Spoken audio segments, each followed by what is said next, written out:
കണ്ട ഏറ്റവും വലിയ ഇസ്ലാമിക വിദ്യാഭ്യാസ സഭയുടെ പിതാവ്, സമസ്ത കേരള ഇസ്ലാം മത വിദ്യാഭ്യാസ ബോർഡിന്റെ പിതാവ് അഥവാ ഇസ്ലാം മതം പഠിപ്പിക്കുന്ന വിദ്യാഭ്യാസ ബോർഡിന്റെ പിതാവ് സയ്യിദ് അബ്ദുറഹ്മാൻ ബാഫഖിയാണ്.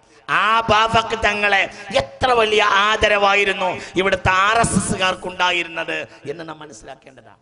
ഈ ഒരു സഹിഷ്ണുത ഇതിനാണ് ഞങ്ങൾ ഇവിടെ ഒരു നൂലിന്റെയും സൂചിയുടെയും സിമ്പൽ വെച്ചിട്ടുള്ളത്. ഈ അവസ്ഥയിലേക്ക് മടങ്ങിപ്പോകണം. അല്ലാതെ ഇരുട്ട് മുറിയിലിരുന്ന് യോഗം കൂടിയിട്ട് അന്യ സമുദായങ്ങളെ മേക്കെട്ട് കയറുന്ന സംസ്കാരമല്ല നമ്മുടെ നാട്ടിൽ വളരേണ്ടത്. ഈ പുസ്തകത്തിൽ തന്നെ ഒരു മനോഹരമായ സംഭവം പറഞ്ഞിട്ടുണ്ട്. വളരെ മനോഹരമായ ഒരു സംഭവം. ബഹുമാനപ്പെട്ട ബാഫഖ് തങ്ങൾക്ക് ഈ കോഴിക്കോടുമായി ഉണ്ടായിരുന്ന ബന്ധത്തെക്കുറിച്ച് വളരെ മനോഹരമായ ഒരു സംഭവം ഇതിൽ പറഞ്ഞിട്ടുണ്ട്. കോഴിക്കോട്ട് വന്നാൽ മുസ്ലിം ലീഗിന്റെ ഉന്നത നേതാക്കളായ ബാഫഖ് തങ്ങളും കെ സാഹിബും CH മുഹമ്മദ് കോയയും MK ഹാജിയും ഒക്കെ തങ്ങുന്ന ഒരു വീടുണ്ട്. വീട്ടുകാരൻ ഉണ്ടെങ്കിലും ഇല്ലെങ്കിലും അവരാ വീട്ടിൽ കയറും. അവിടെ ഒരു റൂം അവർക്ക് വേണ്ടി ഒഴിഞ്ഞു വെച്ചിട്ടുണ്ട്. അവിടെ നിസ്കരിച്ചും ദിക്ർ ചൊല്ലിയും സൊറ പറഞ്ഞും എല്ലാം കഴിഞ്ഞുകൂടും. വീട്ടുകാരൻ ഇല്ലെങ്കിൽ അദ്ദേഹം വരുന്നത് വരെ കാത്തിരിക്കുന്ന അവർക്ക് വീട്ടുകാർ ചായയും പലഹാരങ്ങളും തയ്യാറാക്കി കൊടുക്കും. ആരുടേതാണ് ഈ വീടെന്നറിയുമോ? കോഴിക്കോട്ടെ പ്രമുഖ ബിഷഗ്വരൻ ഡോക്ടർ CK രാമചന്ദ്രന്റേത്. മുസ്ലിം ലീഗ് നേതാക്കൾക്ക് ചായയും പലഹാരവും തയ്യാറാക്കി കൊടുക്കുന്നത് അദ്ദേഹത്തിന്റെ ഭാര്യ ചിത്രയും. എന്താണ്? ഡോക്ടർ CK രാമചന്ദ്രന്റെ വീട്ടിൽ ഒരു റൂം. ആർക്ക്? ബാഫഖ് തങ്ങൾക്കും കെ സാഹിബിനും MK ഹാജിക്കും ഒക്കെ. എന്താ പരിപാടി? അവിടെ ഇരുന്നാൽ കയറി നിസ്കരിക്കുക, ദിക്ർ ചൊല്ലുക, സ്വലാത്ത് ചൊല്ലുക. ആരാ ഭക്ഷണം ഉണ്ടാക്കി കൊടുക്കുന്നത്? CK രാമചന്ദ്രന്റെ ഭാര്യ ചിത്ര. നോക്കൂ നിങ്ങൾ, മനുഷ്യ സൗഹാർദ്ദത്തിന്റെ ഉദാത്തമായ ഭാഷയാണിത്. നമ്മൾ സംഭവം മനസ്സിലാക്കണം. മനുഷ്യ മനസ്സുകൾ അകന്നുപോയി. അതിന് കാരണം ഈ ഒരു സന്ദേശം ഉയർത്തിപ്പിടിക്കാൻ എന്നെ പോലെയുള്ള ആളുകൾക്ക് പിൽക്കാലത്ത് കഴിഞ്ഞില്ല എന്നതാണ് ഇതിന്റെ പരമാർത്ഥം. ഇങ്ങനെ നമ്മൾ ആ ഒരു രീതിയിലേക്ക് വളർന്നു വരാൻ നമുക്ക് കഴിഞ്ഞില്ല. ഇതിലൊരു ബാക്കി പറയുന്നുണ്ട്. CK രാമചന്ദ്രനും മുസ്ലിം ലീഗ് നേതാക്കളും തമ്മിൽ സുദൃഢമായ ബന്ധമായിരുന്നു. അവർ കണ്ടുമുട്ടിയാൽ എല്ലാ കാര്യങ്ങളെ കുറിച്ച് ചർച്ച ചെയ്യും. ചർച്ച ചിലപ്പോൾ മണിക്കൂറുകൾ നീണ്ടു നിൽക്കും. ഒരു ദിവസം ബാഫഖ് തങ്ങളും കെ സാഹിബും ഡോക്ടറുടെ വീട്ടിലെത്തി. ചായ കുടി കഴിഞ്ഞു. കെ സാഹിബിനെ അവിടെ നിർത്തി ബാഫഖ് തങ്ങൾ ഒറ്റയ്ക്ക് പുറപ്പെട്ടു. മലപ്പുറം ഭാഗത്തേക്കാണ് തങ്ങൾ പോകുന്നത്. അവിടെ അങ്ങാടിപ്പുറം തളിക്ഷേത്ര പ്രശ്നം വലിയൊരു സംഘർഷത്തിനിടയാക്കിയിട്ടുണ്ട്. ക്ഷേത്ര സന്നിധിയിൽ ശ്രീ കേളപ്പൻ നിരാഹാരം അനുഷ്ഠിക്കുകയാണ്. ഹൈന്ദവ സമൂഹം ഒന്നടങ്കം ശ്രീ കേളപ്പന്റെ പിന്നിൽ അണിനിരന്നിട്ടുണ്ട്. മറുഭാഗത്ത് ക്ഷേത്രത്തിനടുത്തുള്ള പള്ളിയിൽ മുസ്ലിങ്ങളും സംഘടിച്ചിട്ടുണ്ട്. എന്തും സംഭവിക്കാവുന്ന അവസ്ഥ. അങ്ങാടിപ്പുറത്ത് ചെന്നാൽ കാണാം, അപ്പുറത്ത് ക്ഷേത്രം, ഇപ്പുറത്ത് പള്ളി. അവിടെ മുമ്പ് ക്ഷേത്രമില്ല. പിന്നെ ബാഫഖ് തങ്ങൾ മദ്യം പറഞ്ഞ് ക്ഷേത്രം ഉണ്ടാക്കിയതാണ്. ശ്രദ്ധിക്കണം.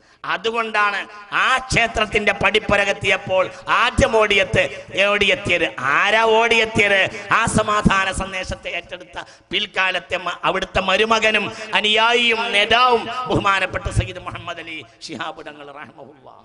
നിങ്ങൾ ചിന്തിക്കണം. ശ്രീ കേളപ്പൻ നിരാഹാരം, ഹൈന്ദവ സമൂഹം നടങ്ങും കേളപ്പന്റെ പിന്നിൽ അണിനിരന്നിട്ടുണ്ട്.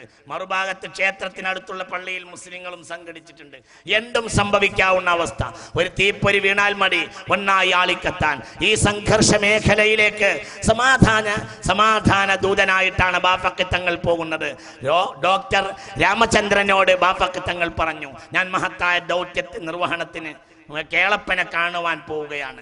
തളിക്ഷേത്ര പ്രശ്നം ഇന്ന് രമ്യമായി പരിഗണിക്കണം. അതിൽ വിജയിക്കുമെന്ന് എനിക്കുറപ്പുണ്ട്. ഇതും പറഞ്ഞ അങ്ങാടി പുറത്തു പോയ തങ്ങൾ പാണക്കാട്ട് പൂക്കോയ തങ്ങളെയും കൂട്ടി രണ്ട് സമുദായത്തിന് യോജിക്കാവുന്ന ഒരു ഫോർമുല തയ്യാറാക്കി പ്രശ്നത്തിന് പരിഹാരം കണ്ടു. എന്താ ഫോർമുല? എല്ലാവരെയും ഒരുമിച്ച് കൊണ്ട് പോകാനുള്ള മാന്ത്രിക ശക്തിയുള്ള ഈ രണ്ട് നേതാക്കളും മുസ്ലിം പക്ഷത്തുള്ളവരെ കണ്ടു. ഹൈന്ദവ സഹോദരങ്ങൾക്ക് ആരാധന ചെയ്യാൻ നാം എതിർ നിൽക്കേണ്ടെന്നും അവരുദ്ദേശിച്ച സ്ഥാനത്ത് തന്നെ ക്ഷേത്രം നിർമ്മിച്ചു കൊള്ളട്ടെ എന്നും സമ്മതിപ്പിച്ചു. ഇരു സമുദായത്തിന്റെ ഇടയിൽ രഞ്ജിപ്പുണ്ടാക്കി. ആരാണ് ഉണ്ടാക്കിയത്? മഹാനായ സയ്യിദ് അബ്ദുറഹ്മാൻ ബാഫഖ് തങ്ങൾ. ആ മനുഷ്യനാണ് കേരളത്തിലെ ഖുർആനിക പ്രചാരണത്തിന്റെ ആധുനിക പിതാവ് എന്ന് വേണമെങ്കിൽ പറയാം. അപ്പോൾ എന്താണ് ഈ ഖുർആന്റെ സന്ദേശം? കേസ് വിസ്തരിച്ച് തീരുമാനം കൽപ്പിക്കുന്ന കാര്യത്തിൽ ഏറ്റവും സമുന്നതനായ ആളായിരുന്നു ബഹുമാനപ്പെട്ട PMSA പൂക്കോയ തങ്ങൾ. ന്യായാധിപനായ പൂക്കോയ തങ്ങളെ കുറിച്ച് ഹൈന്ദവനായ TV രാമൻ അനുസ്മരിക്കുന്നത് പൂക്കോയ തങ്ങൾ നിയമജ്ഞനായിരുന്നില്ല, പക്ഷേ സത്യത്തിനും നീതിക്കുമെന്നും അദ്ദേഹം പ്രാധാന്യം കൽപ്പിച്ചു. അദ്ദേഹം വിദഗ്ധനായ ഒരു മധ്യസ്ഥനായിരുന്നു. അതായത് ജനകീയ കോടതിയിലെ ജഡ്ജി. വാദിക്കും പ്രതിക്കും സ്വീകാര്യമായിരിക്കും അദ്ദേഹത്തിന്റെ വിധി. രണ്ടുപേർ ഒരിക്കൽ പാണക്കാട്ട് കൊടപ്പടത്തിൽ ഭവനത്തിലെത്തി. ഒരാൾ മുസ്ലിമും മറ്റൊരാൾ ഹിന്ദുവുമായിരുന്നു. ഗ്രസ്തമായ മനസ്സുമായി ഉലാത്തുകയായിരുന്നു പൂക്കോയ തങ്ങൾ. പരിപക്വമായ ആ മുഖത്ത് ശാന്തത കളിയാടിയിരുന്നു. ഒരാൾ ഹിന്ദു, ഒരാൾ മുസ്ലിം, രണ്ടാൾ വീട്ടിന്റെ വളപ്പിന്റെ അതിർത്തിയിൽ തമ്മിലൊരു ചെറിയ തർക്കമുണ്ടായി തീർക്കാൻ വേണ്ടി രണ്ടാക്കും വരാനുള്ള പൂക്കോയ തങ്ങൾ തന്നെയാണ്.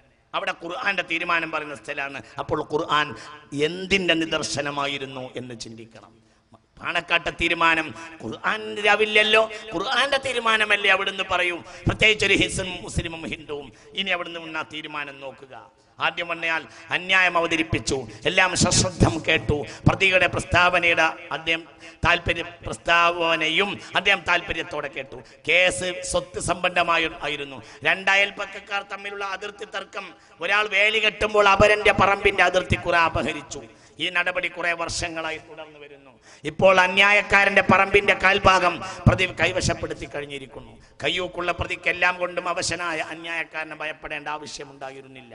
രണ്ടുപേരെയും വാദം കേട്ട ശേഷം കേസ് മറ്റൊരു ദിവസത്തേക്ക് മാറ്റിവെച്ചു. പൂക്കോയ തങ്ങൾ തന്റെ വിശ്വസ്തനായ രണ്ടാളെ പറഞ്ഞയച്ചു.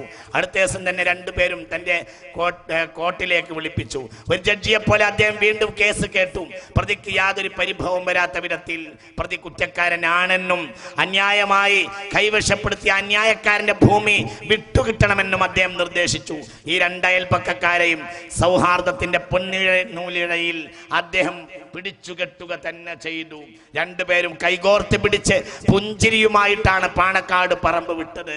സ്വത്ത് കാര്യം തീരുമാനമായപ്പോൾ യാഥാർത്ഥ്യം പറഞ്ഞത് ഹിന്ദുവും അയാഥാർത്ഥ്യം പറഞ്ഞത് മുസ്ലിമുമായിരുന്നു. അതുകൊണ്ട് ഹിന്ദുവിന് അനുകൂലമായി വിധി കൽപ്പിച്ചു. ആര്? മുസ്ലിം ഉമ്മത്തിന്റെ ഖുർആൻ കൊണ്ട് വിധി പറഞ്ഞ ഏറ്റവും വലിയ ജഡ്ജി. ഇതാണ് മാനവികതയുടെ ഏറ്റവും വലിയ പ്രതീകമായ ഈ ഉമ്മത്തിന്റെ മറ്റൊരാൾ, മഹാനായ സയ്യിദ് PMSA പൂക്കോയ തങ്ങൾ. നാം ചിന്തിക്കണം. ഇങ്ങനെ ധർമ്മത്തിന്റെയും നീതിയുടെയും ഒക്കെ പട്ടിക നീണ്ടു പോവുകയാണ്. നാം ചിന്തിക്കണം. ഈ കാണുന്നത് ഇത് കേരള മുസ്ലിം ചരിത്രത്തിന്റെ ഒരു ഭാഗമാണ്. നാം ആലോചിക്കേണ്ടവൻ. സാമൂതിരിയും മുസ്ലിമീങ്ങളും കീഴ്പ്പെടുന്ന മട്ടില്ലെന്ന് സൈനിക ശക്തിയുമായി വന്ന അൽ ബുക്കർക്ക് മനസ്സിലായി. നീണ്ട കാത്തിരിപ്പിന് ശേഷം ജനുവരി 3-ാം തീയതി പത്തേമാരി കല്ലായി അഴിമുഖത്തിലൂടെ കല്ലായിപ്പുഴ വഴി കോഴിക്കോട് പട്ടണം ആക്രമിക്കുകയും വളരെ നാശനഷ്ടങ്ങൾ വരുത്തുകയും ചെയ്തു. നാഹൂര മിസ്കാൽ പണിത കുത്തിച്ചിറയിലെ മിസ്കാൽ പള്ളി പോർച്ചുഗീസുകാർ കത്തിച്ചു. കൂട്ടത്തിൽ പറയട്ടെ, ആ പോർച്ചുഗീസുകാരുടെ കൊടിയും വെച്ചാണ് നമ്മളെ കുട്ടികൾ ഈ പ്രാവശ്യം പന്ത് കളി ആഘോഷിച്ചത് എന്നും നമ്മൾ ആലോചിക്കേണ്ടതാണ്. ഹിന്ദുക്കളും മുസ്ലിമീങ്ങളും ഒരുമിച്ചടരാടിയത് ഈ പോർച്ചുഗീസുകാർക്കെതിരായിരുന്നു. ആ പോർച്ചുഗീസുകാരാണ് കോഴിക്കോട് നശിപ്പിക്കാൻ വേണ്ടി വന്നത്. ആ പോർച്ചുഗീസുകാരുടെ കൊടിയും വെച്ചാണ് ഇതാ പറങ്കിപ്പട്ടാളം വരുന്നു എന്ന അഭിമാനത്തോടുകൂടെ നമ്മളെ മുസ്ലിം ചെറുപ്പക്കാരടക്കമുള്ളവർ ഇപ്പോൾ തോരണം തൂക്കിയത് ശൈത്താൻ വീണ്ടും വിജയിക്കുന്നു. ഞാൻ എൻ്റെ വാക്കുകൾ നീട്ടിക്കൊണ്ടു പോകുന്നില്ല. നാഹൂഡ മിസ്കാൽ പണിത കുറ്റിച്ചിറയിലെ മിസ്കാൽ പള്ളി കത്തിച്ചു. സാമൂതിരിയുടെ കോവിലകം കൊള്ള ചെയ്തു. മുസ്ലിമീങ്ങളും നായർ പടയാളികളും അവരെ നേരിട്ടു. അൽ ബുക്കർക്കടക്കം നിരവധി പോർച്ചുഗീസ് പട്ടാളക്കാർ പരിക്കുകൂടോടെ പുറം കടലിൽ നിർത്തിയിട്ട കപ്പലിലേക്ക് രക്ഷപ്പെട്ടു. മിസ്കാൽ പള്ളിയുടെ മുൻവശത്ത് കടപ്പുറത്ത് നടന്ന പോരാട്ടത്തിൽ 500ഓളം മുസ്ലിം നായർ പട്ടാളം പോർച്ചുഗീസ് പട്ടാളത്തെ എതിരിട്ട് പള്ളി രക്ഷിച്ചു. ആര്? നായന്മാര്. ആരാണ് പള്ളി രക്ഷിച്ചത്? കോഴിക്കോട്ടെ നായന്മാർ മിസ്കാൽ പള്ളി സംരക്ഷിക്കാൻ വേണ്ടി സഹകരിച്ചു. കേരള ചരിത്രത്തിന്റെ മാനവികതയുടെ സത്യസാക്ഷ്യം ഉത്തമമായ ഉദാഹരണമാണ് ഈ കാണുന്നത്.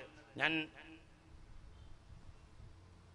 വിശദീകരിക്കുന്നില്ല. ഇങ്ങനെ അനവധി സംഭവങ്ങൾ കാണാവുന്നതാണ്. ഒന്നാം സ്വാതന്ത്ര്യ സമരകാലത്ത് ശിപ്പായി ലഹള ബ്രിട്ടീഷുകാർ വിശേഷിപ്പിച്ച 2 സമുദായങ്ങൾ എന്ന പ്രശ്നമേ ഉണ്ടായിരുന്നില്ല. ശിപ്പായി ലഹളയിൽ